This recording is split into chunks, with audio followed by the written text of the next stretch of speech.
Hey everyone, welcome to the Laser channel where we learn, create, and share. My name is Greg, and in this video, I'm going to be sharing my method for calibrating the camera system on the Onyx-R machine within Lightburn software. Let's get started. There's going to be a couple things I want to get set up on the machine before I start doing the calibration process. The first thing that I'm going to do is place some material inside of the machine that is the most common thickness material that I plan on using with the machine. I'm going to do this because I'm calibrating the camera to the thickness of the material. That way I get the best results. For me, my most common material thickness is 1/4 inch material. So I'll be placing this inside of the machine before I start the setup wizard. The next item, I highly recommend getting some poster board, the kind that has the white core to it. Now I'm going to cut this sheet down, and actually I'm going to be using green, but blue or green works well. I'm showing you blue because I record in front of a green screen and my green poster board would just simply disappear. Now this poster board is going to do two things for me. First of all, it's going to make a very nice matte, non-reflective surface when we're running the calibration with the test dot pattern, and it's going to really help the software out being able to pick up that test dot pattern. The other reason why I use poster board is part of the calibration I am going to have to engrave and line engrave this material, so I'd rather do that on cheap poster board rather than some nice material that I have. Lastly, I am going to need the test dot pattern from the Lightburn website, making sure that when I print this out, I print it out as the actual size and not filling up the entire sheet of paper. This is all the larger that the test dot pattern should be. The other thing that it needs to do is lay perfectly flat. I can't have any of the ends curling up, so my test dot pattern, I've mounted it to a piece of cardboard. As a bonus, I've got a tip for you. The engraving settings on this poster board, I like to write those down on the back of the test dot pattern. That way, I've always got the settings that I need for engraving that poster board. Makes it very convenient. Once I've got all of that set up, I'm ready to jump into the computer and start the camera lens calibration wizard that'll guide me through step by step. Another tip that I have for all of you has to do with placing the poster board inside of the machine. I use 2 pieces of painter's tape to ensure that that poster board doesn't shift around while we're engraving the test pattern and continuing on with the calibration wizard. In Lightburn software, we're going to make sure that we've got this camera control tab activated. If yours doesn't have that, navigate up to Window, and from this pull down menu, make sure that you've got a check mark next to camera control. That makes this little tab show up. The very first thing I'm going to do is navigate over to the Move tab, and I'm going to focus the laser down to that poster board. Once I start the calibration wizard, I'm not going to have an opportunity to focus the laser, so that needs to be done now. From here, I can navigate to the top of the screen to Laser Tools and Calibrate Camera Lens. As we go through this setup wizard, it's going to automatically take us to Calibrate Camera Alignment. So this is a 2-step process. We're going to do it all at once. I'll click on Calibrate Camera Lens, and let's get started. I'll select the camera for the laser machine. It is going to be a fisheye lens, and I am going to use the circles dot pattern. I'll click Next. And here, if you don't have that test dot pattern, here's another spot where you can follow a link to Lightburn and download that pattern and print it out. From here, all the steps are going to be kind of the same. I'm going to look at the reference diagram and place my test dot pattern in that same area of my laser machine.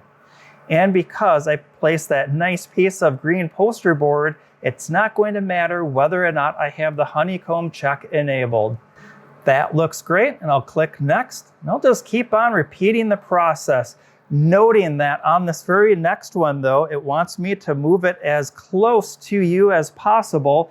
And when I do that, we see that my camera is flipped, and that's okay I can move this so it matches the diagram on the screen. And we're also going to see that it wants me to tip the target so it faces the camera. And for that, I'm using some of my red magnets, and I've got 3 of them stacked up. So I'm just going to kind of angle up the back part of the target. And what this is going to do is make sure that all of these little test dots are going to be in focus to the camera. I'll make any little adjustments that I need to so that I get a good capture with a good score. Now here it says that I did a good capture and I've got a black screen. I don't actually want to hit next. I need to have something on this preview that looks like it makes sense. There, I just made a small adjustment to the test target and now this looks good. I'll click next. And by now we kind of start to see the pattern. When I get out to the edge here, I do need to angle that test target some more. And this time I'm going to stand the magnets up on end. And that's a little bit too close to the edge. I'll move everything over just a little bit. That looks great. I'll continue on. That looks good. Now, as we go through this process, when we first started out, we saw that our image looked very fisheyed like this. Now, there's a lot of distortion. And as we go through this calibration process, the whole point of this is to take this fisheye look and to flatten that image out. That's it, we're finished. This whole process, even though I had to move the test target around a couple of different times to get that capture to give me a good image and a good rating number, that only took about 1 or 2 minutes. Pretty quick and pretty straightforward. And I'll continue on to align the camera. Once again, this should already be selected, the camera for the laser machine, and I'll click next. And wow, there's a lot on the screen. Let's do a brief rundown of it. This is the engraving that it is going to do on our poster board inside of the machine. Now this is going to fit to workspace, and it had scaled it to 132%.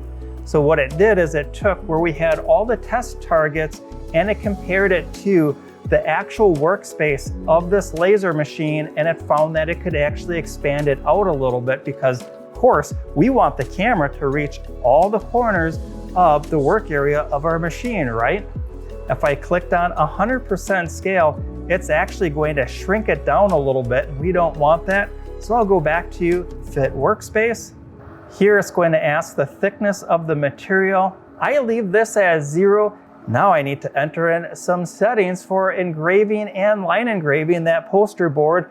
And I've already got those written down on the back of my test target card. I'll get those entered in. This all looks good, and all I need to do is make sure that I've got the exhaust fan running on the laser machine, and I can hit the start button.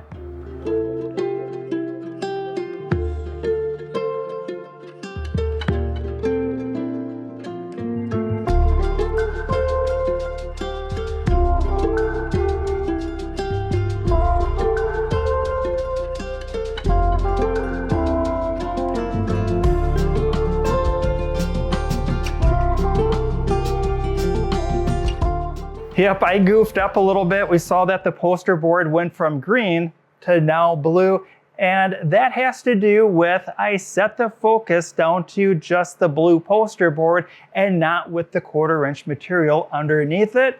So I remedied that, and now we're all set to move on to the next step in Lightburn. I'll click next, and we're going to capture an image.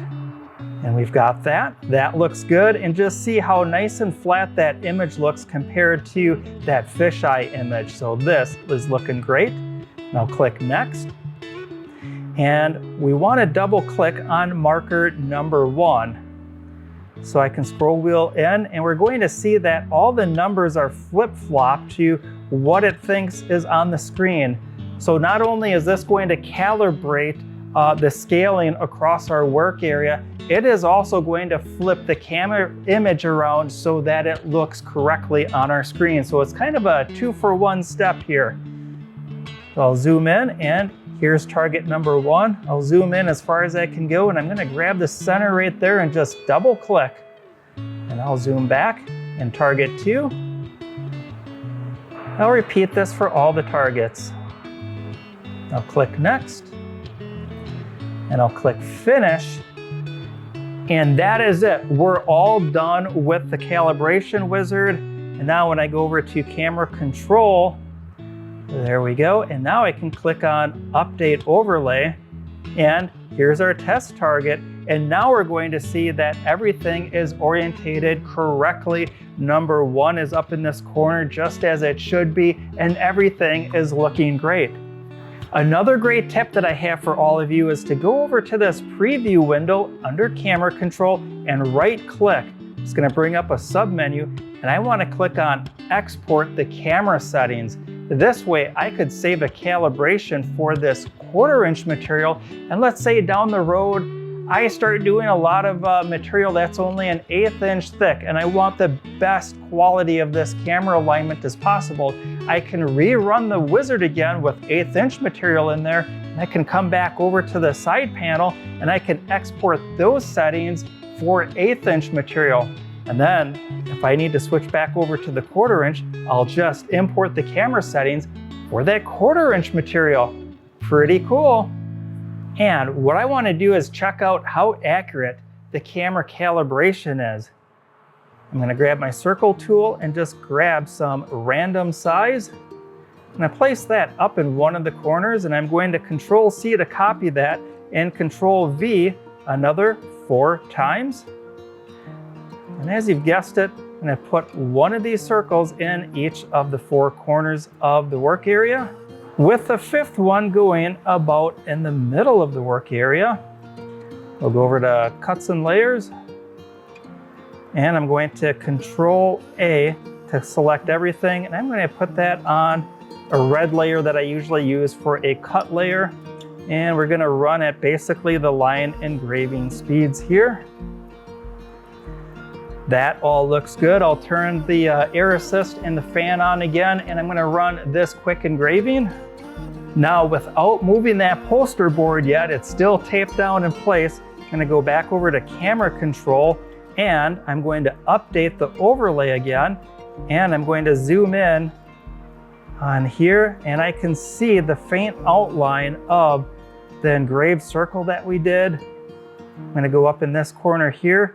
I'm going to see the faint outline of it right here. And in fact, if I want to measure the amount of air that I have, I can grab the pen tool and go from the circle and just draw a line to what I think would be the center of that line engraving to right there. I'm going to select that, and I'm going to turn it horizontally, and then I'm going to look up at the top of the screen here. I'm in millimeters, and we're going to see that air, that line is only going to be 1.5 millimeters. So that, I think, is pretty good. I'm going to scroll down to this other corner, and I scroll in. You're going to see that it is essentially right on. And this corner down here, I can't see that one too well, but it looks to be right on. I see this faint halo around it, excuse me. This one up here seems to be off a little bit. Let's take a quick measurement of that. That seems to be about the center. Once again, I'll rotate that line and then look up here. This one's going to be off about 2 millimeters, so I think overall that is pretty good. That's one of the things with these fisheye lenses. While it does get the camera pretty close to the work area, it is very sensitive once we get out to the 4 corners, but the most accuracy we're going to find is going to be directly underneath the camera. Now, that accuracy of about 1.5 to 2 millimeters maximum error that I saw on this calibration is about what I saw when I did the test calibrations for setting up for this video. So I think that's pretty good. For my use, that's everything that I needed to do, especially when I put odd-shaped material inside of the machine and I get the graphic lined up to that. The other part that it allows me to do is take my scrap materials and start using those little areas that are still good yet, where conventional framing of the laser would be really hard to determine if everything actually fits inside of that available spot to do my project. Thanks for joining me while I shared my method for setting up the camera on the Onyx-R machine by Monport. I hope that you'll join me in the next video where I set up and test a rotary unit on this machine. If you enjoyed this video, help support the channel by giving this video a like, subscribe to the channel, or ring that notification bell. Not only does it help the laser channel grow, it's an excellent way to connect video content just like this with other great viewers just like you. Well, until we meet again in the next video, learn, create, and share.